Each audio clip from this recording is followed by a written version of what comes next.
I didn't regret anything in life, in career, because what I always said, everything happens with a reason. He was really relaxed because he already said like we're gonna win the game.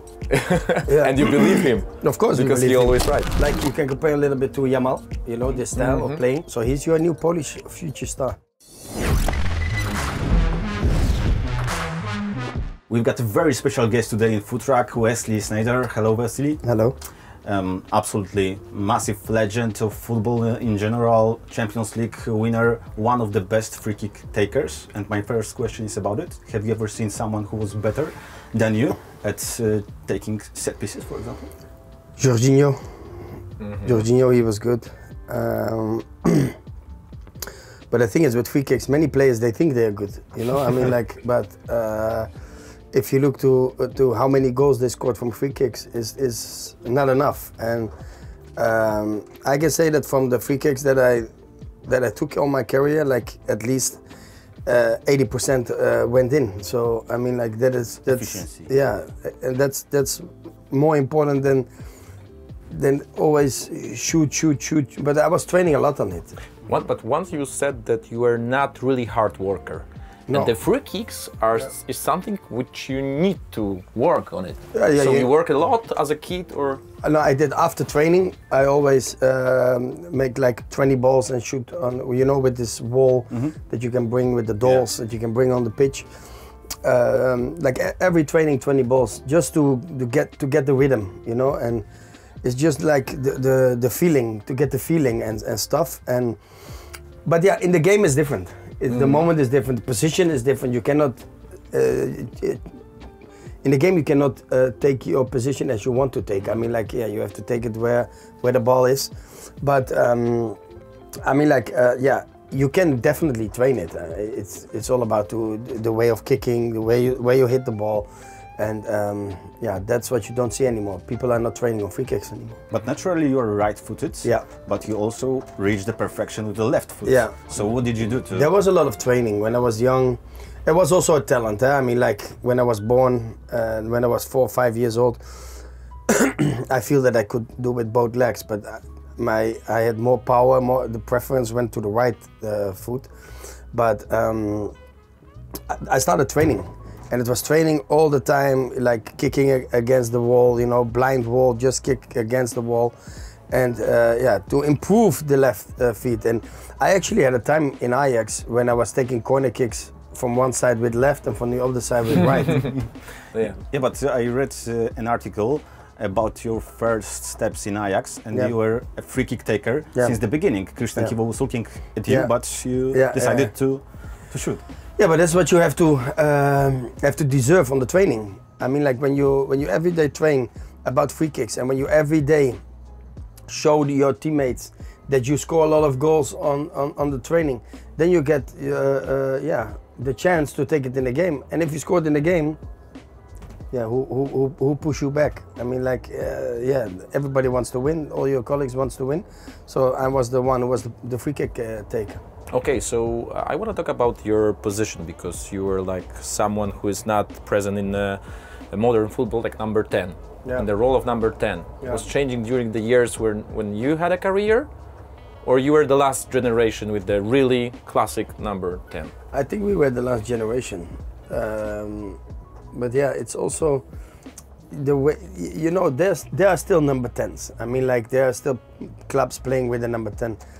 But yeah, they have different things. I mean, like what we expect from a number 10 in the past was like that he have to give assists, that he have to make goals, and that he have to have a good shot from the outside the box. But it's also quality. I mean, like, yeah, you have it or you don't have it. Now it's more like midfielders are more focused on running, on strength, on to run back, you know, all the way back to your own pitch, to your own half. I mean, yeah, that's difficult, because in my time I was a number 10 with 2 controlling midfielders. They have to recover the ball and to give to me as quick as possible. That was the mentality. That was the way of playing. And now it's different. Now they all think like they can make the game, you know. They all believe like they're number 10s now. Yeah, maybe.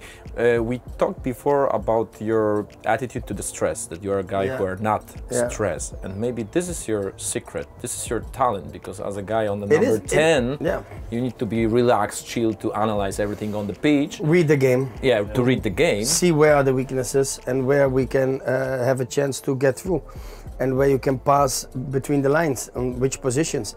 Yeah, you have to analyze very quickly. You need to analyze the game, and yeah, I was really good in that. Yeah, but I still can't believe that you've never been stressed. For example, before your debut in Ajax, when you were like 18 years old. Yeah. So you didn't stress No, before? I was not stressed. Even in the you have to ask the players. Yes, when I amazing. came on the training ground. Directly I start to talk and to be one of them. And like yeah, you have to help each other. Even though when you're 18 it doesn't matter. You know, I mean, like, you are there because you have the quality to be there. So you are one of them. And no, I was not stressed. Of course I was happy and excited to play my first game, but I was not stressed. Even before the World Cup final? Never. Champions League final? No, never. That's amazing. Never. What are your memories from that Ajax dressing room from your beginnings in that club? With young Zlatan, for example. Yeah, Mido. Yeah. Kivu. And some old players. Mido was your best colleague? No. Van der Vaart, because I was with him in the youth. Heitinga, who was Nigel de Jong, because we grew up together, you know. I mean, like, then we were like really close to each other all the time. But yeah, I was good with everyone. In all the dressing rooms I've been, all around the world, I was good with everyone. I could talk with players, older players, younger players, different cultures. It doesn't matter for me. I mean, like, yeah, that's me. I mean, like, I can adapt with everyone. And Zlatan, he was like he was nowadays? Nice. Or not? He definitely was like nowadays. He was, as a 17-year-old guy, he was the same as he is now. The same mentality, the same. Yeah, but way I'm the same. I'm also the same as now. 22 years later, I'm exactly the same, and I even feel young. You know, I even feel that I'm still 20, 25. Yeah, because why should you change your mind and your behavior and stuff? No. And for example, in a dressing room, I don't know, in Ajax, Real, Inter, maybe in the national team, you are the guy who are not stressed, so you are trying to talk with the players who are, for example, different mentality, like take a little bit emotion from them. No, you try to make them calm and relax, but it's really hard because what I said before, you know, everybody's different, and sometimes players, they also need the stress a little bit, you know, to get more tension, more concentrate, to get more focus on the game. Yeah, so then you cannot get, then you don't have to try it to get it out of them because they need it. And you had a role model as a young lad, an idol, who was playing on your position, for example? No, I didn't have. I mean, like, I was always looking at Frank Rijkaard, Gullit and Van Basten, who were playing in AC Milan that time, and the national team. But they were the only ones who were in my room, you know, but not like an idol in particular. Yeah, but you're coming from a very football family, yeah? So your father, your brothers were playing huge role in your career? Yeah, my brothers also. My older brother was already in the Ajax Academy, and my younger brother, he came later. So all three brothers, we have played in the Ajax Academy, and my parents were working hard for it, you know, like to manage everything, to bring us there every day. And yeah, we are like a real football family. I mean, like, we woke up with football and we went to bed with football, and that was our life. And yeah, we were like, back in the days after school time, you put your bag there and you go outside on the street and play soccer. That's what we miss now. Young kids, they come home, instead of putting their bag and get outside, no, they put their bag and they go upstairs and playing PlayStation or go on social media or do different things. That's why the quality is going down. Yeah, you were a very talented young kid, and I wonder what is the story of this picture? This picture is really funny. When you're in the youth of Ajax in the academy, then you have the possibility to be all the players, like to be mascotte. Mascotte. Okay. So You stay with the players in the dressing room, and then you have to walk with them on the pitch, you know, when they go out, and then you have to pick one player who you want to make a photo with. Oh. Okay. So still now that's going on. It's like that's very nice tradition. Like it's a nice tradition, and I chose Frank Rijkaard at that time because what I said, you know, before he was like one of the players that I really was looking up to, and that's why I chose him. But it's really nice because even in my parents' house, the picture is still there. Ah, okay. Yeah, great. You are still very close to Ajax. Yeah. And have you ever heard about Polish young talented guy Jan Faberski? Definitely, I've heard about him, and I actually mentioned them to the Polish press upstairs, and because I saw him playing last season in under 17, and I say directly like this is a great guy, he's a great player with a great potential, great winger, you know, like modern style. It's not the old style, but it's really modern. Like you can compare a little bit to Yamal, you know, this style of playing. And last Monday he made a great game in young Ajax against young PSV. So everybody's happy with him in the academy, and also he's really. If you speak to people from Ajax, they mention his name like he is our future star. So he's your new Polish future star. We hope so. Yeah. But your son is in the same age, I guess. Yes? Yeah, he's in the same age. He's a bit younger. He's 17, but he will turn 18 this year, and he's playing in FC Utrecht. And I don't know if they play against each other last season. I don't think so. But he's in the same moment, like the moment of going there or dropping back. And you said that he's a modern winger. Yeah. So, in your opinion, what's gonna change in this position for years? Who was your favorite winger you played with? What changed is that now, before it was like if you were left-footed, you were left winger, and right-footed right winger. Now it's the opposite. Cutting inside. Yeah. Now they want all to come inside and to shoot on target or to give the pass there. Who was my favorite winger? I think Arjen Robben for me was all-time favorite. I mean, it was also like already a modern winger in back in the days. Like from the right side, he was on his best to get in, and that's what you see a lot now. You know, Yamal, for example. Yeah. He's amazing. This kid, like. Do we have to ask you also about the coaches? You've mentioned that Jose Mourinho was your favorite one. So what makes him so special? The way of managing, and that's what I always say. Like the way he managed the everything, you know, like don't make things too big. The way he helped his players always, you know, always support the players in the media. Always to take self-responsibility, you know, like don't blame the players through the media. And but if you went against him, like if you did another thing like that, he's a monster. He didn't like. He's a monster. He's a monster. You have to ask Balotelli next time. Bring him in the bus. What happened? No, he was completely out. Then you know, if you go against him, he will go against you, and then hardly. So he was like, there was like the Champions League final. And something happened like before, like weeks before, and Mourinho already said like, this guy gonna regret. This guy gonna regret because they're gonna be the final, and we didn't even know we played the final, but because still we need to play semi-final. But he said we're gonna play final, and on that final, we will see. And finally, look what happened. We played the final. Balotelli didn't play. He let him make warming up like almost the full second half, but he didn't play. So he cannot say, I played the final. And Balotelli was the most crazy guy that you ever met in the dressing room? The most craziest, but also the most nicest one, with a small heart. He was just acting big, you know, but he was, trust me, if he was mentally at that time, like, okay, then he could be like one of the best strikers in the world. And Mark Arnautovic that time has a similar attitude? Yeah, but because he was like always with Balotelli, they were always together. Yeah, but I think finally Arnautovic, he did better later on. You know, now he went back. to Inter. He did better than Balotelli afterwards. Yeah. Did Jose Mourinho force you to hard work? All the coaches are different. The one wants a very strong and tough preparation in the beginning, the preseason, and the other one is just busy about how we're gonna make the team playing football. And Mourinho was always with everything with the ball, everything with the ball.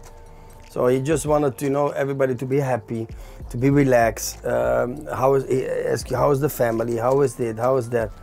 And on the same time, you have to keep on winning your games. And when you're good, you don't need to work hard, but you need to improve the things that went wrong in the last game, and to see where we can make a new step to get better.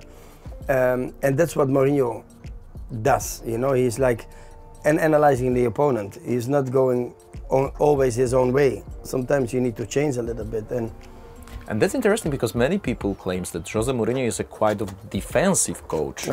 He isn't, because I've played games. I tell you honestly, when we were losing 1-0, for example, in the second half, he just looked to the bench and he see all the strikers that were on the bench, and he put them all in. Okay.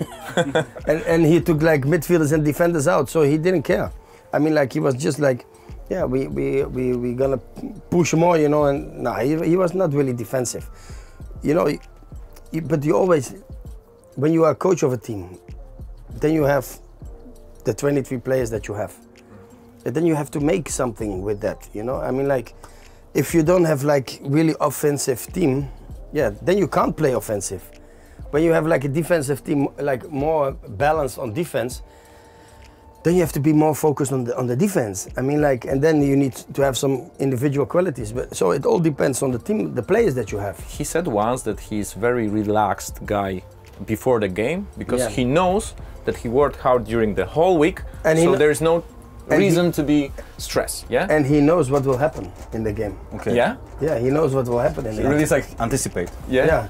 And he knows exactly what he needs to change to improve the team and to beat them. Okay, so he was relaxed also before the Champions League final? He was definitely relaxed, yeah. He was really relaxed, because he already said we're gonna win the game. And you believe him? Of course, because he's always right. But that's what gives us also a good feeling, no? Yeah. That's the confidence that you need. Yeah. But it was also a special moment for you, because you played that final on Santiago Bernabeu, yeah? The year after, you've mentioned that it was the worst moment of your career, the last days at Real Madrid, yeah. But everything happens with a reason. And if I didn't have these worst days of my career, I couldn't win the Champions League maybe. So everything happens with a reason. Mourinho called me, kept on calling me every day, you are the missing part. With you, we will win the Champions League. We only need you, the number 10. You will get the jersey number 10. You will be my new number 10. And you called every day? Every day. Every day? Every day. That's consistency. And for 2 weeks I was after 2 weeks I was okay. It's time to go. I remember that he started to cry after your speech at FIFA Pro ceremony. Yeah. Because you admire him a lot. Yeah, I was really thankful to him, because he took me out of a situation where I was not playing anymore, and where they didn't want me anymore. So he took me out of that situation. He gave me the confidence, and he made me win everything. So I was really thankful for that. You've mentioned once that you've never had a plan B on your career. No. And it's a good attitude or bad attitude for the youngsters, actually? It's a good one, because I always set myself goals, and then you have to work to achieve your goals, and to achieve the things that you want to, what you want to do, what you want to reach in your life. And if you still didn't have your goal, that means that you have to work harder. So if I wanted to become a first team player in Ajax, and it didn't happen when I was 20, that means that I have to work harder or different. So, but sometimes it's something like injury, very serious. You're not so when you don't have. Then you have to drop. Then you have to work hard to come back. Okay. If you have a goal in life, but it's also in normal life. If you have something in mind what you want to achieve, maybe you wanted to have this food truck. Or a bigger one? No, a bigger one. No, well, now you have, maybe you have in mind now you want a bigger one. Then you have to work hard to get it, to achieve it. Yeah. And when you don't achieve it, it means like you focus didn't work everything out well on yet. this goal, yeah? Yeah, when you and don't then have plan B, and you then focus everything. Yeah, and then you have to set, and when you achieve it, you have to set yourself new goals. And now as a experienced guy, do you regret something from your career? No. No? No, I didn't regret anything in life, in career, because what I always said, everything happens with a reason. So I can be really regretful to things, but For your time in Madrid because they weren't Inter. yeah, okay, Yeah? yeah, exactly. Yeah, okay.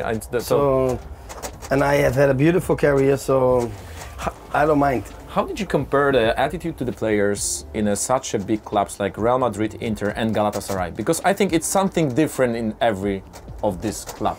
At the end, it's all the same. Yeah? At the end, it's all the same. You have a team. In this team, you have a small group of the most valuable players, like the best players. Then you have a middle group, and then you have like a group that is always number 23 till number 18. You know.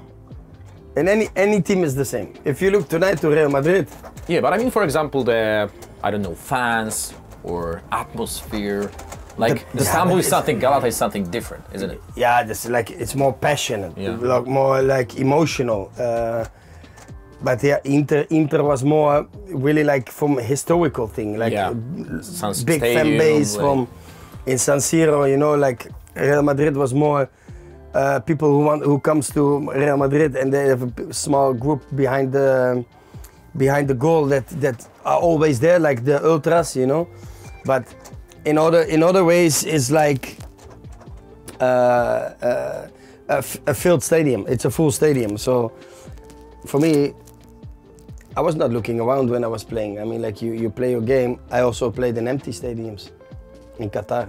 Oh, okay. But I still have the same feeling about the game because you're playing the game. 90 minutes, you want to win. And yeah, of course it's nice to be in the stadium. And of course it's nice when they cheer your name. But you're focused on the game. It was more difficult to go for a party in Madrid or in Istanbul?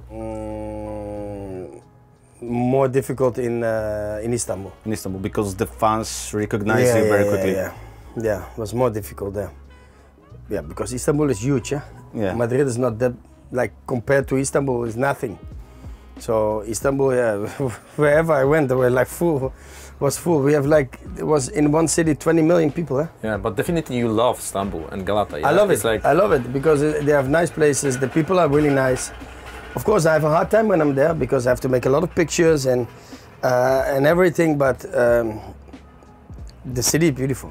It's amazing. And I really like your attitudes and your approach to football because you were not the type of player that was so focused on football, only trainings, being a machine. Yeah. You had a time for drinking a beer, for example, not stress too much. That was Wesley Sneijder. Yeah, that was me. And I didn't miss a lot of games.